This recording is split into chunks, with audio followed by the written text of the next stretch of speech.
Looks like a whip.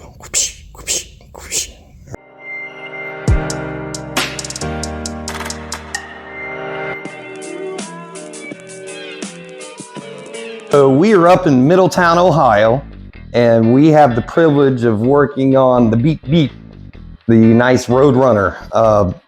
This gentleman called us out, wasn't quite sure what he wanted, but once we talked to him for a little bit, he's kind of stepping into the realm of, okay, we'll go ahead and do a coating.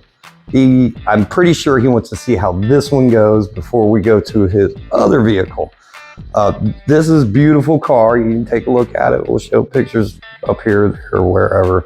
But this car is in really good shape. His complaint was that he worked on it this winter, put something awesome on it. He put a Holley Sniper system on it. Awesome. Now hold on, let's talk about this car for a second. Roadrunner. The 1968 Plymouth Road Runner is an iconic muscle car celebrated for its performance and affordability. Designed to be a powerful yet accessible vehicle, it featured a 383 cubic inch V8 with 335 horsepower and an optional 426 Hemi engine with 425 horsepower. This unique branding came from an affiliation with Warner Brothers cartoon character, the Roadrunner. Plymouth paid $50,000 for the rights and incorporated the character's beep beep horn and decals into the car's design. This clever marketing move connected the car's speed and agility with the cartoon's famous traits, making it a standout in the automotive world. The 1968 Roadrunner combined robust performance with playful branding, secured its place as a classic muscle car. It was so good it even won Motor Trend's Car of the Year in 1969. Even though they were affiliated with the cartoon, doesn't mean they were cartoonish in any way. These things were nothing but fast. That's why they named it the Roadrunner. These things were awesome. All right, back to what we were talking about. Makes it more dependable, more reliable, and definitely going to have it run it better. But he wanted to spruce it up, make it look nice. He wanted to keep it looking nice. So that's why we're here. We're going to do a one-step polish and a 7-year coating on this one. So with a light-colored car, it is unbelievably difficult to see minor scratches, abrasions. Light-colored cars, white one like this, like the Icecream paint job. I call this the Icecream paint job. And it's very difficult to be able to see any type of swirl marks. They are there. They are all over this car. And when you were looking at certain lights, out in the sun wasn't so bad, but certain lights, I could tell it was dull. It had some issues, and somebody else had gotten in there. You can see the whip marks here. Like a whip. All right, head stop. So we run a couple test spots on the paint just to see how it reacts, and you can see the difference. It's nice and clear on one side and still scratchy and swirled on the other. Now, how do you fix that? Pretty easy. You polish it. So if you look at me, I sped this up because nobody wants to see my fat butt sitting there polishing for 20 minutes on a fender.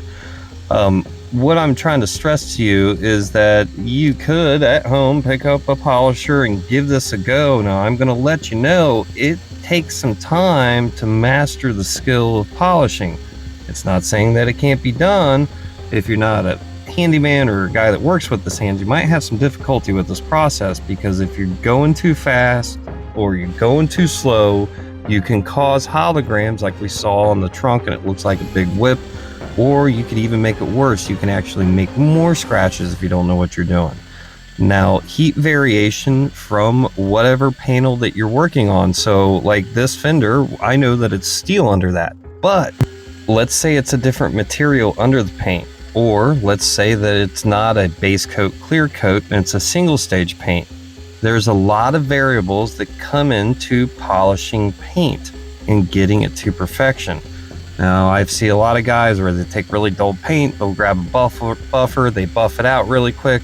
It looks better than what it did before, but as far as the refinement, and this is what comes in the difference between a car that looks nice and a car that's at a higher level.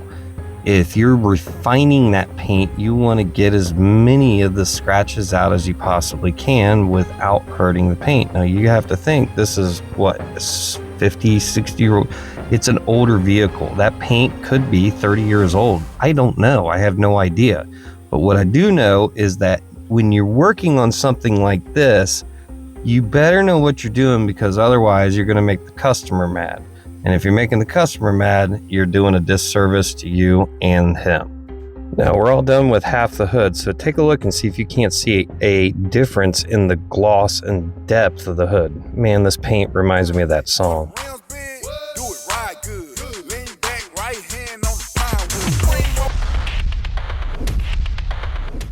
Because of light reflection and refraction, what will happen is when you have minor swirl marks or love marks throughout a paint, it will diminish the gloss of the paint.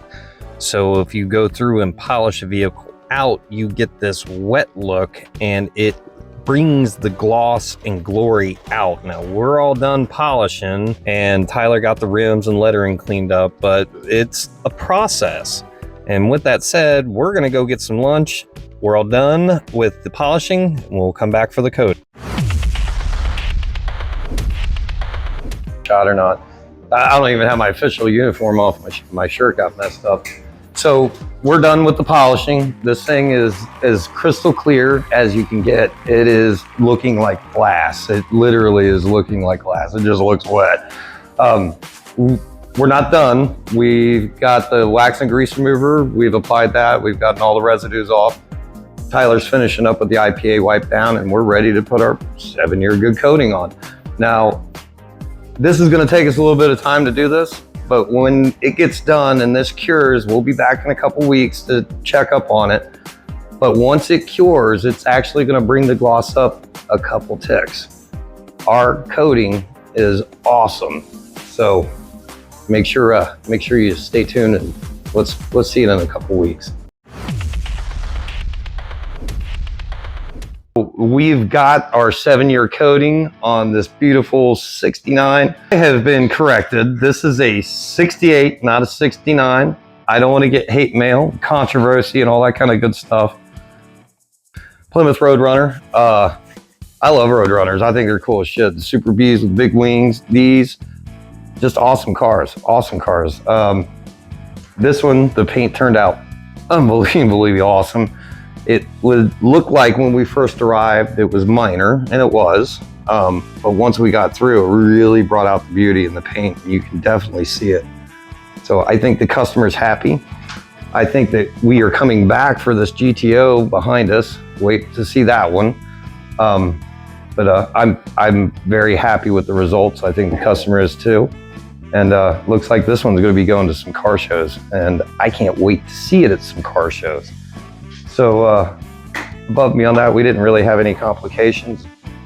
For the most part, big car, lots of area space, but still fun car to do.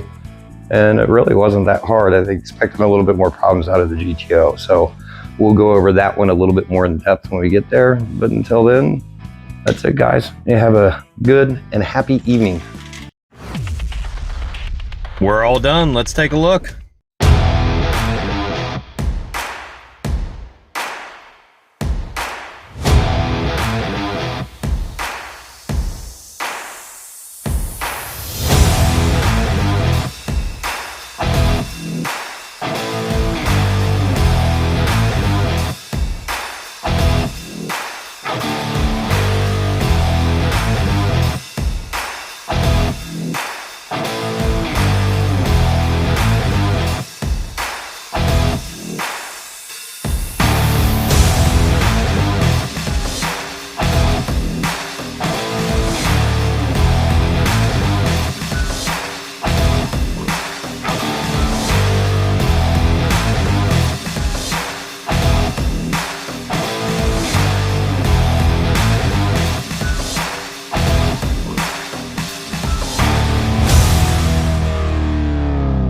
Make sure you like and subscribe to our YouTube channel so you can see what happens in the next episode with this GTO.